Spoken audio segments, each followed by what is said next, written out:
Hello, I'm Oliver Jeffers, and today's creative conversation is with my good friend and fellow writer, well, creator, Neil Gaiman. Welcome, Neil. Neil is one of UK's and the world's best-selling and best-loved writers, with well over more than 30 books for readers of all ages, from the very young to the not very young.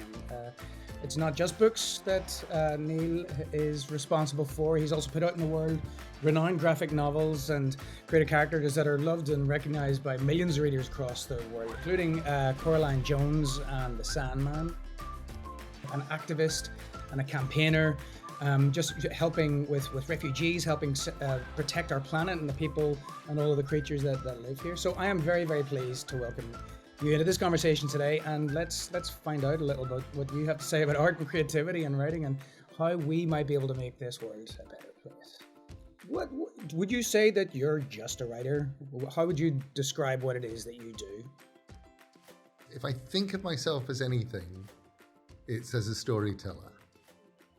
And as a storyteller who uses different media to tell stories. But as far as I'm concerned, the most important thing that we can do as members of the human race is tell each other our stories, is take stories and pass them on. So so I love writing. I mean, I love telling stories in writing. I love telling stories in comics. I love telling stories as radio plays or as audio. Behind me, you can see big production sketches. We're making Anansi Boys, one of my novels, into a television series, and I'm looking after it. For me, the simplest story that you can tell yourself is just to remind yourself that we are family, and that family isn't your family necessarily, and it's not just the people in your country. It's all of us. The people here on this planet are family, and you try and stop bad things happening to your family, and if your family get hurt or homeless or dispossessed, you take them in and you help them. And if we start thinking of ourselves as family, we change things. I couldn't agree with that more. It's a big part of the project that we are doing with the solar system is pointing out that when you look back on Earth from far enough, there is only us. There's only people. This alone in the universe is the only place where people live. There are no boundary lines. From space, you can't see the line between America and Canada. You can't see the line between Russia and Ukraine because there isn't one. It's imaginary. And a lot of your work deals with some, pretty big themes and issues. Is that a conscious effort at the start to lean into that, or is it something that just invariably comes up because you, as a human being, are interested in those things? It can be both. One of the very first graphic novels I ever did was called Black Orchid, and I wrote it because I was worried about what was happening to the Amazon rainforest, and that was 1987, 88.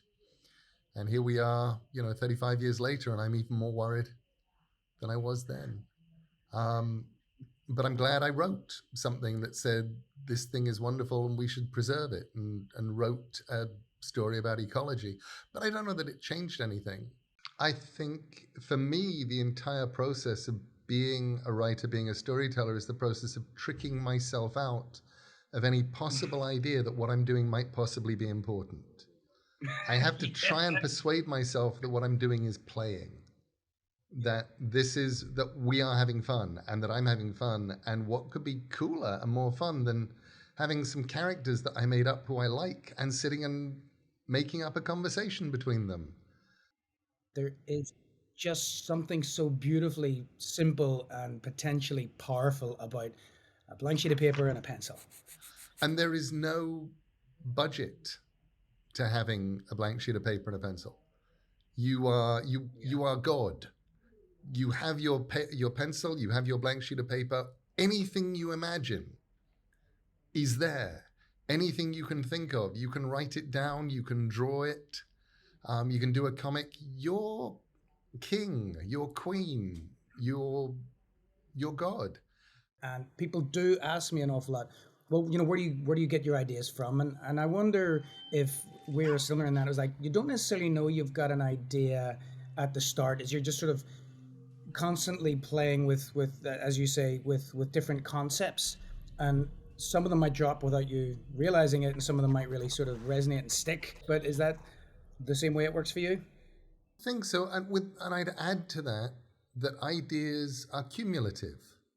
You have an idea, you bring the idea into the world, and then you look at what you did and you realize that it concatenates, it ramifies, it builds on itself. Because obviously, if that person is in that house and they're doing a dance and they all have giant bowls of spaghetti on their heads, then where are the meatballs? And for that matter, what are the potatoes saying? And now you're suddenly creating more story. And it wasn't there at the beginning, but it's grown out of the things that you do know. And it's amazing how many ideas that you think you've thrown away creep around the back and come in through another door. For me, whenever I'm working on something, I find one of the greatest tools I have in my toolbox is time, fresh eyes, as in taking a break from it and coming back to it. Because either you think something is brilliant and you come back and read it, and or look at it and say, oh no, that's all wrong. But normally with that little bit of perspective, you can see what's wrong or you can see what's right. Can you afford that time away? Really, for me, the one thing that I've learned is when other people tell you that something doesn't work for them, they're always right. When they tell you what's wrong and how to fix it, they're almost always wrong. And normally the problem is just before that, or it's something else. But it's really useful for somebody to say, oh, I love it, but I don't like this thing. Take that as really important. Take that as useful information. It doesn't work for them, and what doesn't work they think is this thing. But then when you go and figure out why that thing doesn't work, sometimes it's simpler and earlier. I've often said that you can fix anything but a blank sheet of paper. It's unfixable. A blank sheet of paper it's perfect and you can't fix it. But you can fix anything you did the day before. And I can have awful days, and I know that everything I'm writing is rubbish and useless. But I can come in the next day, look at what I did and go, oh, it's simple. It's that line there, and if I lose that, and I lose this bit, and I join those two bits together, oh, this is going to be fine. Yeah. I don't think I have anything else to add to that, Neil. Thank you, Neil. Thank you, Oliver. That was a joy.